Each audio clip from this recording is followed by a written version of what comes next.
entanto, 70 homens de Bet-Semes, sendo 50 deles já eram os que andavam aos milhares, filhos de Jecomias, cometeram o pecado de olhar para dentro da arca do Senhor. Algumas versões falam arca de Yahvé. Por esse motivo o Senhor os matou. E o povo muito se lamentou, chorou e ficou de luto por causa dessa grande matança que Deus fez cair sobre a sua gente.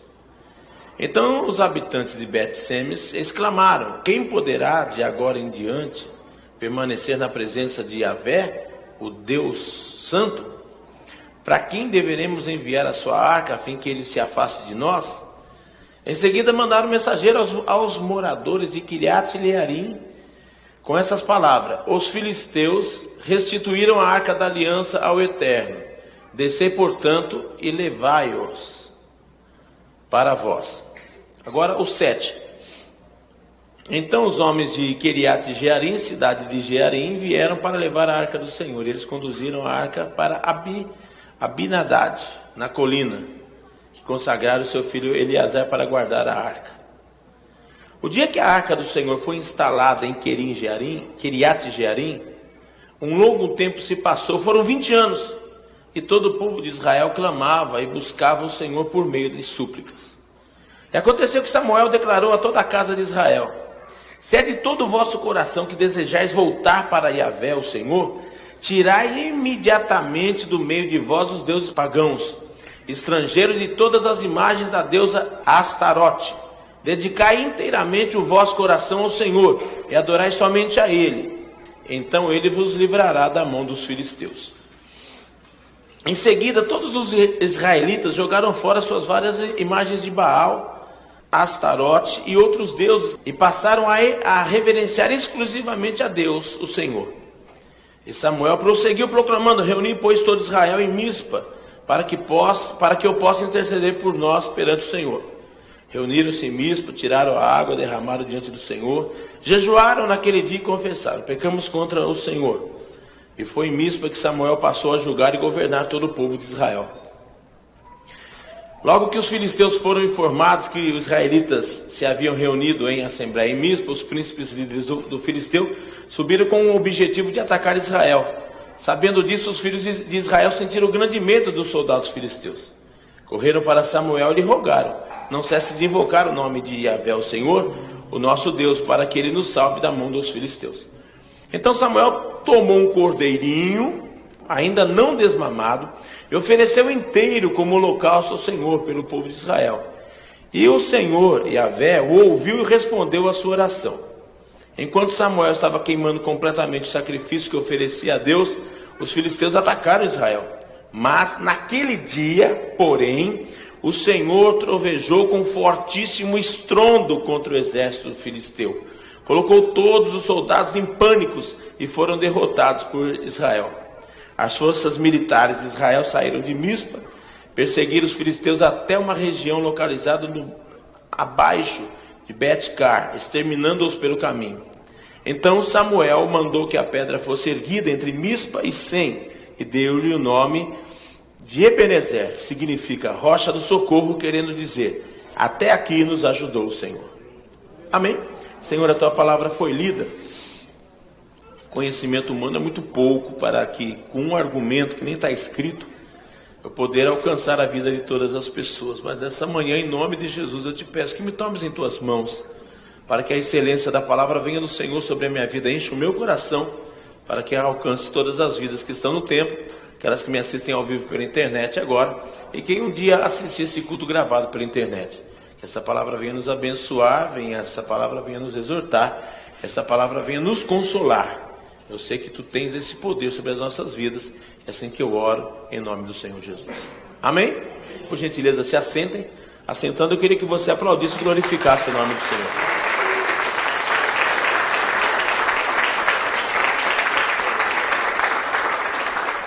Muito bem, mais um mês está terminando, graças a Deus, e até aqui o Senhor tem nos ajudado.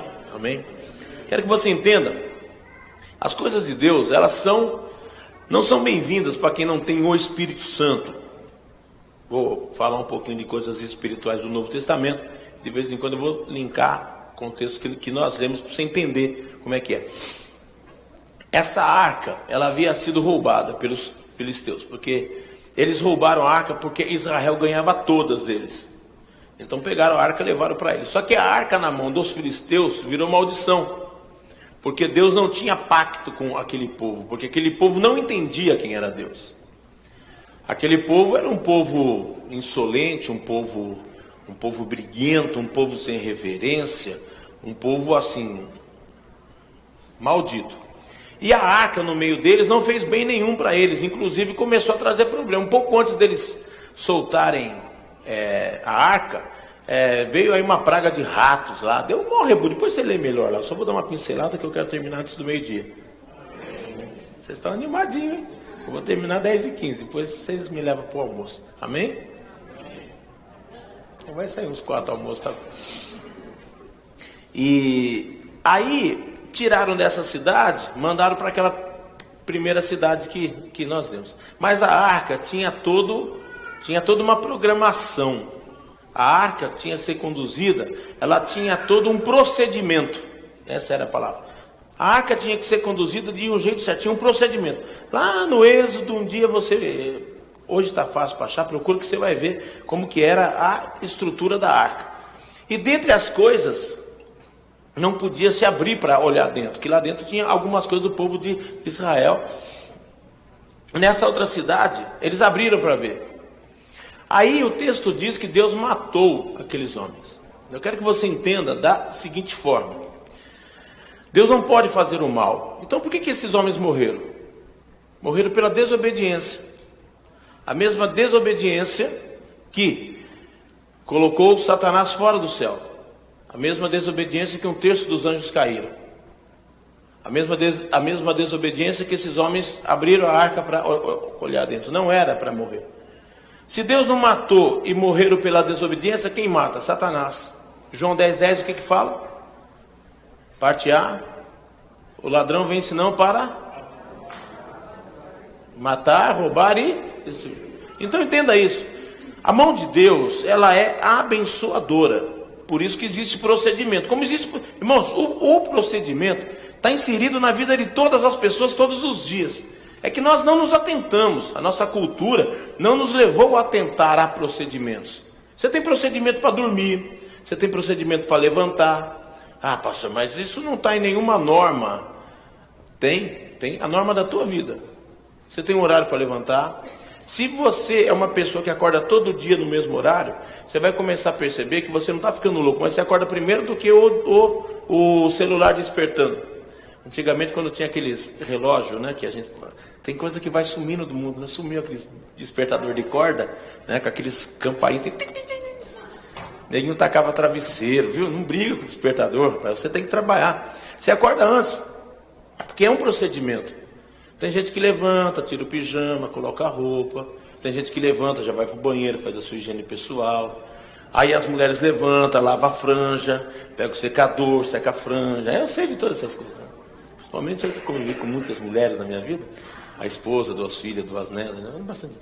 Entendeu? Então tem procedimento. E o procedimento da arca era não mexer. Ela era a representatividade de Deus no meio de um povo, mas de um povo santo. A arca no meio das pessoas que não tinham entendimento com ela, virou uma desgraça. Porque Deus não opera na vida daquele que não tem um trato com Ele, que não tem um conserto com Ele. E aquelas pessoas viram. Tanto é que depois que ela chegou nessa última cidade, onde ela ficou 20 anos, em Kiriat Jearim, ficou 20 anos. E depois, se você ler, foi 20 anos de bênção na vida daquelas pessoas. Tanto é que depois Davi manda buscar a arca. Eles mandam um recado: olha, Davi, a arca já está aqui. Depois você vai ler. É um procedimento maravilhoso. Inclusive, quando foram tirar a arca, teve mais um problema com mais uma pessoa, porque ele não seguiu o procedimento. E hoje nós estamos diante de um mundo conturbado, um mundo perturbado. E uma das coisas que Samuel, usado por Deus, falou, era para tirar todos os deuses da vida dessas pessoas. Aí você fala assim: pastor, tá bom, aquele tempo o povo era idólatra, tá, mas... E hoje? Hoje, os problemas têm sido os deuses malignos em nossas vidas, que muitas vezes nos impede de ter a plenitude do Senhor em nossa vida, porque a arca representava Deus. Jesus Cristo veio no lugar da arca. E Jesus Cristo é a representatividade que te liga a Deus agora. Por isso que os acontecimentos do Velho Testamento eram uma sombra para a coisa que ia acontecer com Jesus Cristo. E Jesus Cristo está inserido na nossa vida como a ligação. Aonde Jesus Cristo estiver, a presença de Deus está. Porque só Jesus Cristo sabe o caminho para nos levar para o céu novamente. Mas não é em todo lugar que Jesus Cristo é bem-vindo. Não é em todo lugar que Jesus Cristo pode operar. Por isso que eu sempre falo para vocês que o Evangelho é uma questão de inteligência. É a aceitação de Jesus em nossas vidas. Quando Jesus entra, não pode ter outras coisas perturbando a tua vida. Porque Jesus Cristo veio para te dar paz. Jesus Cristo veio para te dar saúde. E se a preocupação, se o medo do desemprego... Irmãos, o medo é uma coisa terrível que está na vida do ser humano hoje. Viu? Você não é uma pessoa anormal quando você reclama, quando você tem dúvida. Está dentro de nós. E essa é uma batalha que diz lá em Gálatas.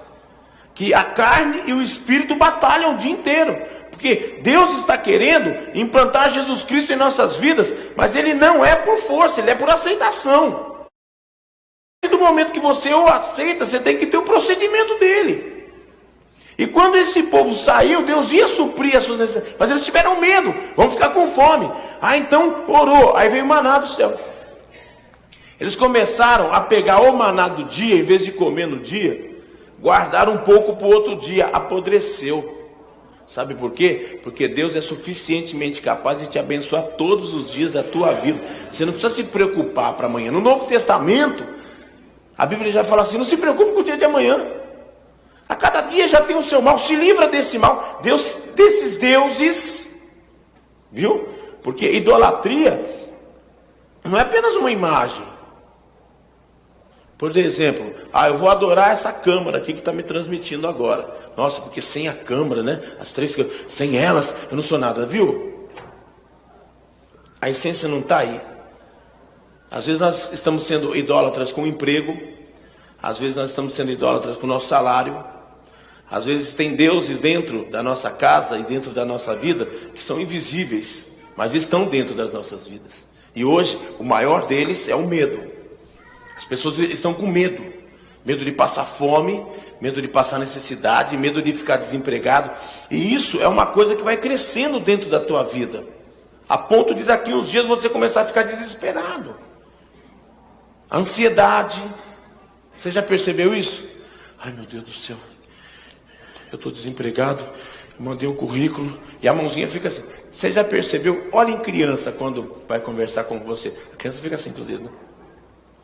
A criança está nervosa, que ela está enfrentando uma situação nova, né? Quando chega a visita na tua casa, o filho quando é pequeno esconde, né? Fica com a mãozinha assim, é sinal de ansiedade, nervosismo.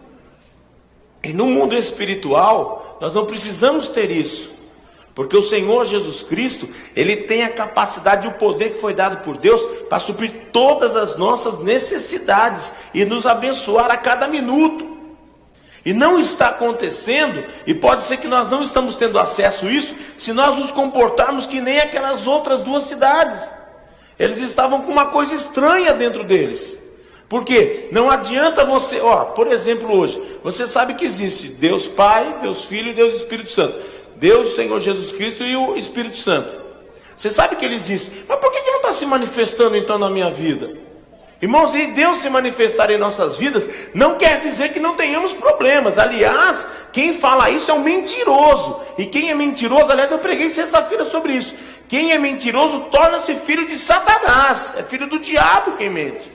Porque Jesus Cristo, enquanto Jesus de Nazaré, ele esteve aqui na terra e falou assim, no mundo tereis aflições. Mas fica firme, ele venceu. E ele venceu como? Venceu como homem. Jesus de Nazaré não era Deus aqui na terra, era um homem aqui na terra. Um homem aqui na terra. Tanto é que quando foi morto, sangrou, como todos nós sangramos. Ele precisava dormir. Antes de dormir, ele orava. Quando ele acordava, ele orava. Depois que ele fazia um grande milagre, ele ia orar de novo. Procedimentos. E ele falou, vai ter problema. A diferença é que quando nós temos Cristo em nossas vidas, quando o problema vem, você não dá ênfase ao problema, você dá ênfase a Cristo. Aí a Bíblia é clara, a maldição existe. Ela dura 100 anos, é um tempo. Aliás, tem um outro trecho bíblico que fala assim, a tristeza pode durar apenas uma noite. Quando amanhecer, virá a salvação do Senhor sobre a tua vida. Agora, esse período de problema, quem determina em nossas vidas? Nós. Que tamanho está o problema na tua vida? Esse está sendo o teu Deus. Ah, meu Deus, se eu ficar desempregado, Senhor, eu vou ter que devolver a televisão que eu comprei 24 vezes. Tem que devolver o carro. Ai, meu Deus, será que meu filho vai ter comida? Você está se preocupando com uma coisa que é natural. Deus vai te dar, porque Deus abençoa os filhos dele. Mas você percebeu que o problema vai crescendo de uma forma tal?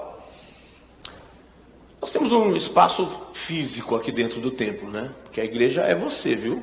Isso aqui é um templo. A igreja é eu e você reunidos, somos células, pequenas partículas do corpo de Cristo que nos reúnem e formamos a igreja. Dentro desse espaço, dentro desse templo tem um espaço físico. O que acontece se nós arrumássemos uma bexiga bem grande e nós conseguíssemos encher ela aqui dentro? Nós iríamos ficar, porque a bexiga ela se molda, né? Ela é a base de látex, ela se molda, ela encosta em você, velho.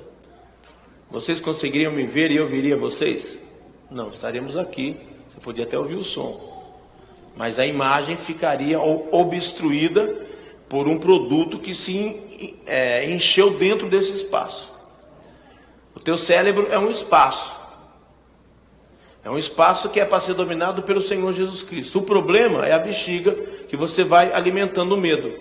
E vai enchendo, vai enchendo. Daqui a pouco você está com o teu espaço todo cheio de problema. Você sabe que Deus existe. Sabe que Ele é o Salvador. Sabe que existe o Espírito Santo. Mas Ele não atua em tua vida. Porque maior está o problema dentro de você. E isso nós deixamos acontecer em nossas vidas. Por quê? Porque falta-nos fé de acreditar naquilo que nós não vemos, mas temos que ter fé naquilo que está escrito, porque a essência de Deus está nas Escrituras.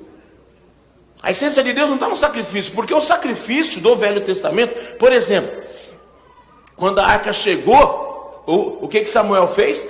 Ele ofereceu um holocausto a Deus, né? Aonde que está? Aqui proclamou reunir todos os meus aqui. Ele foi oferecer naquele dia um holocausto. Aí o que aconteceu? Ele pegou um cordeirinho, né? Aqui fala bem assim, não sei se o 9. Então Samuel tomou um cordeirinho ainda não desmamado, novo de tudo. Era o melhor produto deles, porque aquilo ali poderia crescer, poderia reproduzir mais, mas ele pegou o melhor, ofereceu inteiro ao holocausto. Isso aqui a gente já não faz mais hoje, sabe por quê? Porque o cordeirinho chamou-se Jesus de Nazaré. Foi ele que foi dado em sacrifício por nós. Se você pegar o livro de Isaías e você ler, foi um profeta messiânico. Ele estava inserido no Velho Testamento, porém com o contexto todinho do Novo Testamento. E você vai ver que esse sacrifício de Jesus anulou todos os outros sacrifícios. Então hoje nós não vivemos de atitudes carnais, nós vivemos da atitude da fé, de acreditar que o nosso Jesus Cristo tem poder para nos abençoar, independentemente do momento e da circunstância que nós estamos vivendo. Porque o sacrifício foi Jesus por nós. Então, não adianta hoje eu querer, com todo respeito à tua inteligência, por favor, me entenda o contexto de Bíblia que eu prego. Não adianta hoje o sacrifício pessoal para chegar em Jesus Cristo. Porque Jesus Cristo falou assim: vinde a mim, todos vós estáis cansados e oprimidos, e eu vos aliviarei. Ele pediu algum sacrifício para isso? Só a tua inteligência de se chegar a Ele. Vem. Ele falou para você: vem. Chega perto que eu te ajudo. Vinde a mim, todos vós estáis cansados e oprimidos. Cansado e oprimido é o contexto do que o mundo está judiando da gente hoje. O contexto do que o mundo tem feito com as nossas mentes hoje. Porque nós moramos em um país livre, graças a Deus moramos aqui. Temos aí uma porta aberta, temos direito de pregar, temos programa de televisão, temos site 24 horas transmitindo nosso culto. Isso é liberdade, graças a Deus. Mas o Satanás está lutando contra a nossa mente. E isso quer dizer o quê? Que o procedimento que nós estamos tendo com Jesus em nossas vidas, se ele não está se manifestando em tua vida, é porque o procedimento nosso não está certo. Quando a arca foi colocada no lugar dela, durante 20 anos abençoou aquele lugar.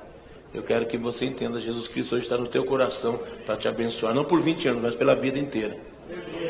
Basta apenas você entender o procedimento. Amém? Quando eles entenderam o procedimento, aí volta aquele primeiro povo que tinha roubado a arca, o tal dos filisteus. Quando eles souberam, irmãos, fofoqueiro tem em todo lugar. O povo de Israel se reuniu em uma assembleia para agradecer pela arca. Samuel fez o sacrifício. Algum fofoqueiro já pegou aquelas pombas, eu acho que era pombo correio, né? Porque não tinha celular naquele tempo, não tinha internet, não tinha linha de escada, nem banda larga, não tinha nada, um bombinho correio. Ó, os caras, quando ficou sabendo que o povo de Israel se reuniu de novo, eles falaram assim, vamos bater. Sempre que, o tempo que a arca não teve com Israel, cara, isso é muito louco, presta atenção. O tempo que a arca não teve, Israel estava aqui, perdia todas. Israel perdia na batalha, perdia no jogo de botão, no jogo de xadrez, no par ou ímpar. Israel não ganhava nada dos filisteus, irmão, perdia tudo. Quando a arca foi trazida para eles de volta, eles se consertaram com Deus, tiraram todos os deuses que estavam em suas mentes e prestaram culto. Aqui diz o texto que eu li com você, exclusivamente ao Senhor, eles começaram a ganhar. A primeira batalha foi essa. Os caras, porque eles não queriam que Israel se reunisse. Se reunia, toda vez que se reunia, eles batiam. Israel parava. Toda vez que você está sem Jesus Cristo em tua vida, que você quer ter um up, você fala assim, não, eu vou voltar para a igreja, vem um problema e maceta na tua vida. Aí você desanima de novo. Por quê? Satanás sabe que se você voltar a conviver no corpo de Cristo, a bênção dele está sobre a tua vida. E você vai ser abençoado. Não está livre de problemas. Mas quando os problemas vêm, nós temos um socorro que é espiritual. Conseguiu articular isso daí na tua cabeça? A arca estava longe deles, eles perdiam tudo. Fosse jogar futebol de salão, perdia. Fosse jogar vôlei de praia, perdia. Fosse fazer um campeonato de par ou ímpar, perdia todas. Quando a arca voltou para o lugar, e o povo se consertou, aí veio a primeira batalha. Quando os filisteus souberam que Israel estava se reunindo, vamos lá, vamos, porque eles estavam acostumados a ganhar. Chegava lá, falava assim, bum, eles corriam. O medo estava dentro deles. Dessa vez, eles só não entenderam, e eles não poderiam saber, porque Deus não tem trato com quem não serve a Ele, que aquele povo agora estava debaixo da potente mão do Senhor. Isso simboliza o povo de Israel. O povo começou a ser coberto pelo poder de Deus. Nada podia mais interferir na vida deles. Eles vieram por um lado, Deus trovejou, eles se amedrontaram, Israel correu para cima deles, acabou com todos. A Israel se estabeleceu de novo como uma nação de Deus.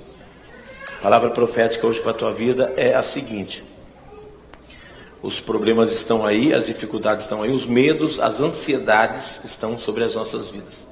Deixa Jesus entrar no teu coração nesta manhã, que o mês de agosto vai ser um mês de vitória sobre a tua vida. Viu? Vai ser um mês de bênção. Tranquilo, Deus tem nos abençoado. Mais uma vez falo para vocês, chega no último dia do mês, graças a Deus, passamos. Porque essa igreja não tem previsão, nós não temos saldo em banco. Nós vivemos de dízimo e de oferta. E não peço dinheiro.